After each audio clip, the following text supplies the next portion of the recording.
ሰላም ሰላም የሳይኮ ዋይዝ ዩቲዩብ ቻናል ተከታታዮች እንኳን ወደ ቻናሌ በሰላም መጣችሁ። ለዚህ ቻናል አዲስ ሆናችሁ ላይክ፣ ሼር፣ ሰብስክራይብ በማድረግ ቤተሰብ ሁኑ እና ፍቅር አሳዩ።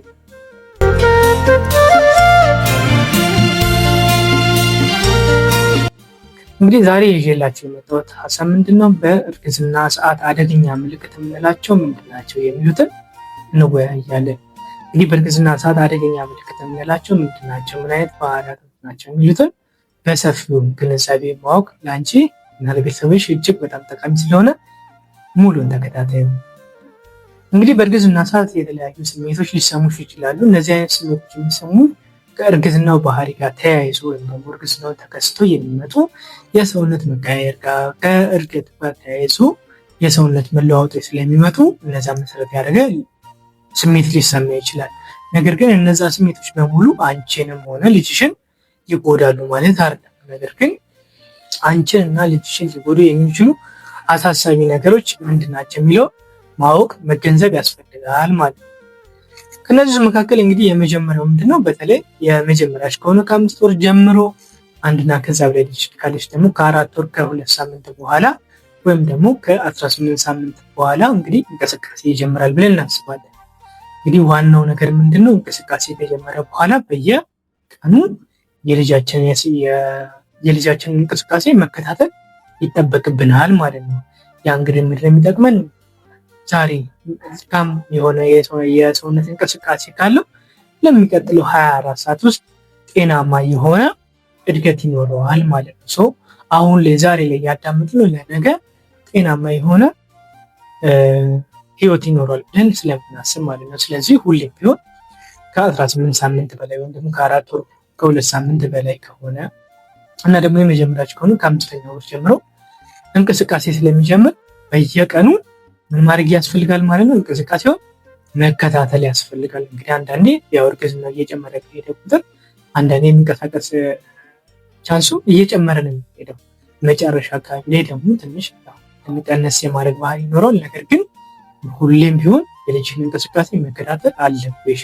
ስለዚህ እንቅስቃሴ የሚቀንስብሽ ከሆነ በማንኛውም የጤና ተቋም በሚቀርብሽ አካባቢ ላይ በመሄድ ቼክ ማስደረግ ይኖርብሻል ማለት ነው። ሁለተኛው እንግዲህ ከማህፀን የሚወጣ የደም መፍሰስ ካለ ነው። በማንኛውም ሰዓት ሊሆን ይችላል። እንግዲህ በእርግዝና ሰዓት ደም መፍሰስ ጤናማ አይደለም። ስለዚህ በእርግዝና ሰዓት የሚፈስ ማንኛውም የደም ፈሳሽ ካለ በአቅራቢያሽ በሚገኝ የጤና ተቋም በመሄድ መታየት ያስፈልጋል ማለት ነው። ከዛ ውጪ እነዚህን ካየን በኋላ በተለይ እንግዲህ ወራቶች እየጨመሩ በሄዱን ቁጥር ይሁን ወይም ገና ላይ ከሆንሽ ውሃ የመሰለ ፈሳሽ ከማህፀን የሚፈስ ከሆነ ይሄ አንዱ አደገኛ ምልክት ስለሆነ አቅራቢያሽ ወደሚገኝ ጤና ተቋም መሄድ አለብሽ ማለት ነው። ስለዚህ ሶስተኛው ምንድነው፣ ከማህፀን የሚወጣ ውሃ የመሰለ ፈሳሽ ማለት ነው። እንግዲህ ፈሳሽ ምንድነው፣ የእንሽርት ውሃ ነው የምንለው። ይሄ እንሽርት ውሃ እንግዲህ በማህፀናችን ውስጥ ያለውን ልጅ እጅግ በጣም ጤናማ ኤንቫይሮንመንት ወይም ደግሞ ከባቢ አየር ምቹ የሚያደርግ ስለሆነ ይህ ከፈሰሰ ወዲያውኑ ወደ አቅራቢያሽ ወደሚገኝ ጤና ተቋም መሄድ ይጠበቅብሻል ማለት ነው።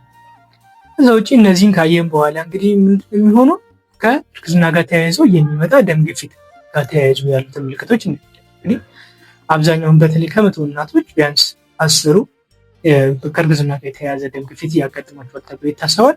ስለዚህ የእሱ የራሱ የሆነ ምልክት አለ። ስለዚህ እነዚህ ሁሌም ትኩረት ማድረግ አለብሽ ማለት ነው። እንግዲህ የመጀመሪያው ምልክት ምንድን ከባድ የሆነ የራስ ምታት ነው። በተለይ ደግሞ ፍሮንት አካባቢ ላይ ፍሮንታል ሄዴክ የራስ ምታት የምንለው አለ። ብዙ ጊዜ እዚህ ፊት ለፊት አካባቢ ላይ ከፍተኛ የሆነ የራስ ምታት እንግዲህ ከፈሳሽ እጥረት ይሁን ከጭንቀት ይሁን ከእንቅልፍ ማጣት ጋር የመጣውን የሚለውን ለማወቅ የመጀመሪያ ቤዚክ ኮዝ ማወቅ መረዳት ይኖርብሻል። ስለዚህ የእንቅልፍ እጥረት ከሆነ እንቅልፍ በመተኛት፣ በቂ የሆነ ፈሳሽ ባለመውሰድ ከሆነ በቂ የሆነ ፈሳሽ በመውሰድ ትሞክሪና ካልተሻለሽ ወይም ደግሞ ፓራስታሞል በእርግዝና ሰዓት ስለሚወሰድ እሱን ወስደሽ ካልተሻለሽ ወደ ጤና ተቋም መምጣት ያስፈልጋል ማለት ነው። አምስተኛ ይሄ ነው። ስድስተኛው ምንድነው እንግዲህ አይናችን ብዥ የማለት ባህሪ ወይም ደግሞ ጭልም የማለት ስሜት የሚሰማንም ከሆነ ከእርግዝና ጋር የተያያዘ የደም ግፊት ባህሪ ሊሆን ስለሚችል ይህም መታየት ያስፈልጋል ማለት ነው። ስምንተኛው ማጅራት አካባቢ ላይ ወይም ደግሞ እዚህ አካባቢ ላይ ያዝ የማድረግ ጨምደድ የማድረግ ስሜት የሚሰማሽ ከሆነ ይህም እርግዝና ሰዓት የሚከሰት አደገኛ ምልክት ስለሆነ አቅራቢያሽ ወደሚገኝ ጤና ተቋም መሄድ ይጠበቅብሻል ማለት ነው። ዘጠነኛው እዚህ ቅኝጡ ስራ አካባቢ ላይ ከፍተኛ የሆነ ህመም ስሜት የሚሰማሽ ከሆነ ይህም ከእርግዝና ጋር ተያይዞ የሚመጣ የደም ግፊት ምልክት ባህሪ ስለሆነ መምጣት ያስፈልጋል ማለት ነው። ከዛ ውጭ አብዛኞቹ ከእርግዝና ጋር ተያይዞ ወይም ደግሞ እርግዝና መሰረት አድርገው የሚመጡ ባህሪያቶች አሉ። እንግዲህ በተለይ ገና ከመጀመሪያዎቹ አካባቢ ላይ እንግዲህ ቶሎ ቶሎ ሽንት የማለት ባህሪ፣ የምግብ ቶሎ ፍላጎት መቀነስ፣ ሽታዎች ሲሸቱ የማቅለሽለሽ ባህሪያቶች፣ ማስታወቆች፣ እነዚህ ከእርግዝናው ጋር ተያይዞ የሚመጡ ናቸው። ስለዚህ እንግዲህ ከፍተኛ ደረጃ ካልደረሰ በስተቀር በራሳቸው ሰልፍ ሊሚትድ ወይም ደግሞ ኦቨር ጂኤ ሪዞልቭድ ናቸው ወይም ደግሞ እርግዝናው በጨመረ ቁጥር የሚጠፉ ናቸው። እንግዲህ እነዚህ ባህሪያቶችን ለመቀነስ ብዙ ጊዜ ነው ደረቃማ ምግቦችን መመገብ፣ ውሃ በደንብ በመጠጣት፣ ቀዝቃዛ ውሃ በደንብ በመጠጣት፣ ማቅለሽለሽ፣ ማስታወቁ ስሜት ደግሞ በደንብ የሚጨምርብሽ ከሆነ የዝንጅብል ሻይ መሞከር ጥሩ። እነዚህን አድርገሽ አልሻል የሚጎል ከሆነ የዕለት ተዕለት ስራሽን ማከናወን የሚቀንስብሽ መስሎ ከታየሽ ወይም ደግሞ ከነበረሽ የሰውነት ክብደት ላይ እጅግ በጣም ቅናሽ ያረግሽ መስሎ የሚሰማች ከሆነ ይሄን ሕክምና ስለሚያስፈልገው ወደ ጤና ተቋም መሄድ ያስፈልጋል ማለት ነው። ከዛ ውጭ ያው ቶሎ ቶሎ ሽንት የማለት ባህሪ የመጀመሪያዎቹ 3 ወር ላይ የተለመዱ ናቸው። ያው እርግዝና እየጨመረ በሄደ ቁጥር ከማህፀን ከዳሌ አጥንት ውስጥ ስለሚወጣ ከዛ በኋላ የመቀነስ ይኖረዋል ማለት ነው። ከዛ በተጨማሪ ግን አንዳንዴ የጨጓራ ስሜት ወይም ደግሞ የማቃጠል ስሜት ሊሰማን ይችላል። እንግዲህ እነዚህ የሚሰሙ ከእርግዝናው ጋር አንዳንዴ ያው ምግብ የሚፈጭበት ስርዓት አንዳንዴ ለዘብ የማለት ነው ደግሞ ቀነስ የማለት ባህሪ ይኖራቸዋል። እነዚህም ደግሞ ከእርግዝና ጋር ተያይዞ የሚመነጨው የፕሮጀስትሮን መጠን ከፍተኛ ስለሚሆን ደግሞ የምግብ መፈጨትን ትንሽ ዘጌት የማድረግ ወይም ደግሞ ስቶማክ ኢምፒቲ ዲሊያንስ ሊያመጣ ስለሚችል ሪላክሴሽን ኢፌክት ስለሚኖረው ወይም ደግሞ መስሎቹን ሪላክስ ስለሚያደርግ ቶሎ ቶሎ የመፈጨት እድሉን የመቀነስ ይኖረዋል።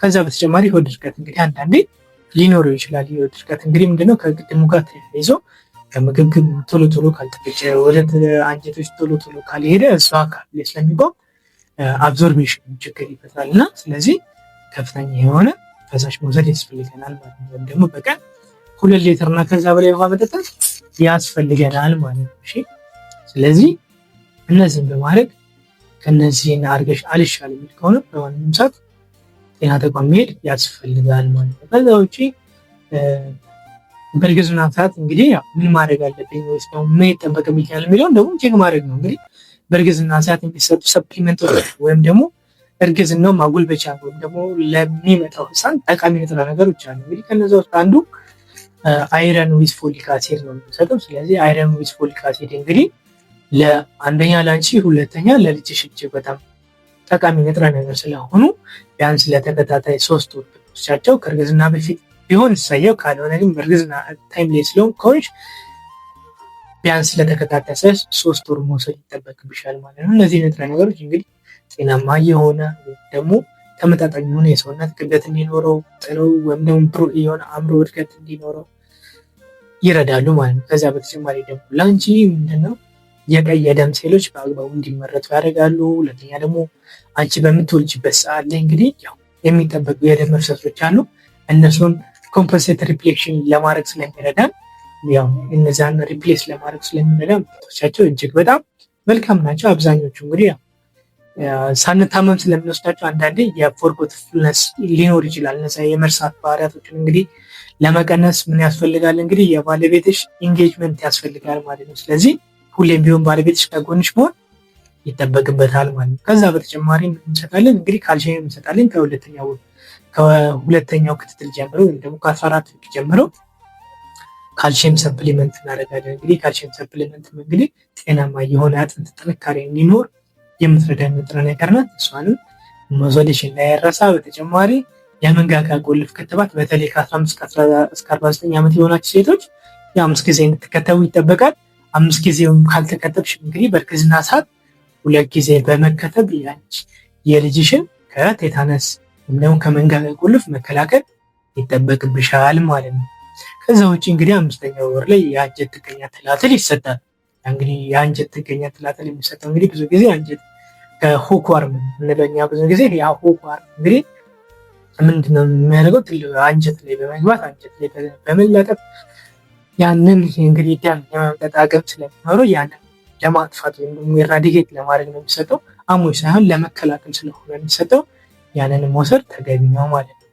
ከዛ በተጨማሪ እንደ ያለብሽ ኮንዲሽኖች ታይተው የሚሰጡ ነገሮች ይኖራሉ። እነሱም ከሐኪምሽ ጋር በመወያየት መውሰድ ትችላለች። ከዛ ውጭ ማንኛውንም መድኃኒት ስላመመሽ ወይም ደግሞ ጓደኛሽ ከዚህ በፊት ወስዳው ስለተሻላት አንስቶ መውሰድ ጥሩ አይደለም። ስለዚህ ምንም ጊዜ ቢሆን በእርግዝና ሰዓት ማንኛውም አይነት መድኃኒት ከመውሰድሽ በፊት የሐኪም ትዕዛዝን ወይም ደግሞ ሐኪምን ማማከር ያስፈልጋል ማለት ነው። ከዛ ውጭ እንግዲህ እርግዝና ስጦታ ነው ሰው የሚሰጠው ወይ ደግሞ ሐኪም የሚሰጠው ነገር አለ ከአይቪኤፍ እና የሪፕሮዳክቲቭ ቴክኖሎጂ ውጭ ላሉት ማለት ነው። እና ሁሌም ቢሆን you have to pray on your God so ወደ ፈጣሪያችሁ ሁሌም ቢሆን መጸለይ ያለባችሁ፣ ሁሌም ቢሆን እንዲባርክላችሁ መትጋት አለባችሁ።